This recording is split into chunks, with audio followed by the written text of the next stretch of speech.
So advertising speaks to us in ways that we don't necessarily want to hear, or ways that reflect upon us in not so good ways. A few months ago, I was walking around and I saw an ad that said, San Francisco is full of characters. And I thought, that's interesting. San Francisco is full of characters. Oh, that's so true. That's so true. And as I began to really dig deeper into the thought of that statement, dig deeper and deeper into the words that laid in that thought, the idea of characters really stood out.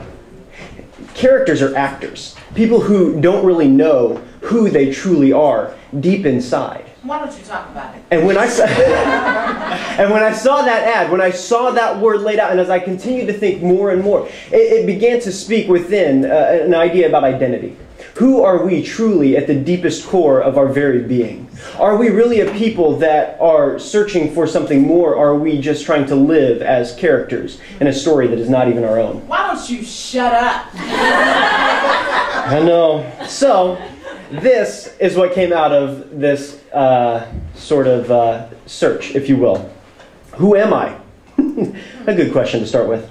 I am 30 years old.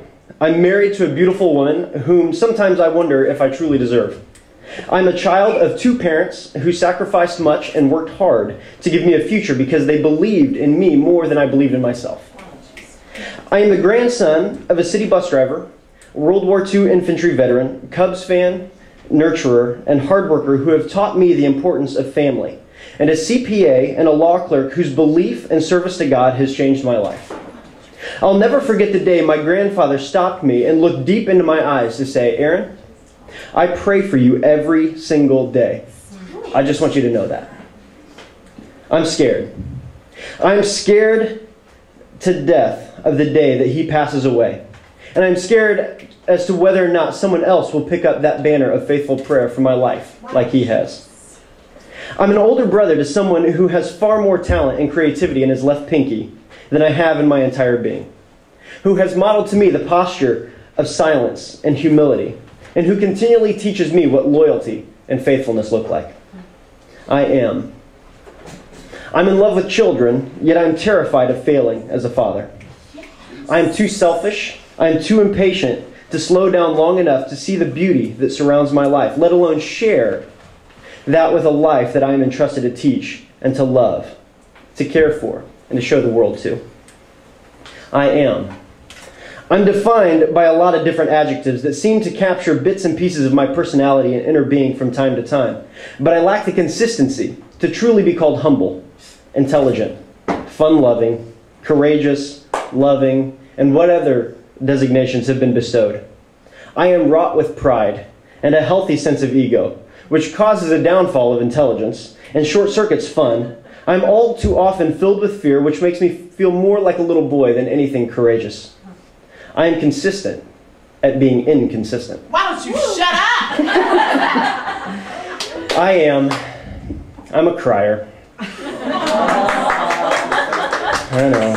I find tears welling up in my eyes as music comes to a crescendo with a happy ending or a touching scene.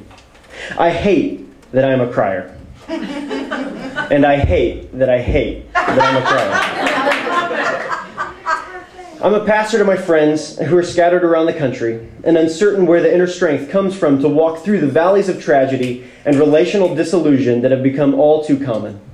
I'm a pastor to a new community here in this beautiful city that challenges me and pushes me and stretches me to look deeper in, further out, and higher up. I'm scared of failure. I'm scared of failing my friends, of disappointing my family, of failing you, of failing my community. And although this fear keeps me up at nights, I'm mostly scared of failing God. Yes! Of gazing upon His face only to be met with His disappointment at what could have been. And perhaps it's because I'm a dreamer. I'm a person who has big dreams for what is possible and what could be. I'm an eternal optimist. A person who always sees the glass as 3/4 full, and I am hard-pressed to see the challenges in any situation as insurmountable. But really, who am I? I've heard it said that mankind is really a composition of cells that regenerate over and over and over again, that their rate of regeneration changes their entire physical makeup at every moment. But the person that stands here today is not the same as that little boy when he was 12 in 1991. All those cells have been flushed in favor of brand new ones. My physical makeup is ever changing, and every 3 months the body regenerates a brand new skeleton. I've heard it said, "I think, therefore I am." And although my existence has never come into question, I do wonder who it is that inhabits this existence. Yes. I wonder who I am at the most profoundly human level, and I'm curious about this identity that I supposedly carry around, yet am unable to discover succinctly enough to truly understand myself.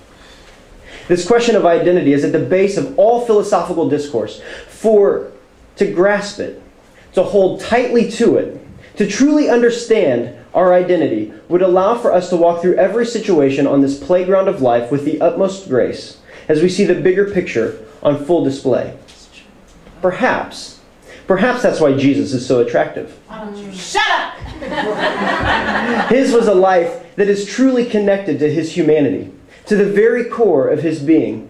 It's no wonder that when we are faced with disappointment at a job loss, a failure in a relationship, a grandiose mistake caused by our own carelessness, or are shaken to the core with grief, this question runs to the forefront of our being. Who am I? Who am I really? It's when we are faced with these moments of the catastrophic that we find out who we are on the most profoundly human level. It was the 5th century philosopher Augustine that remarked, "I am a mystery unto myself." Perhaps it's time for us to explore that mystery and find out who we really are. Thank you. You are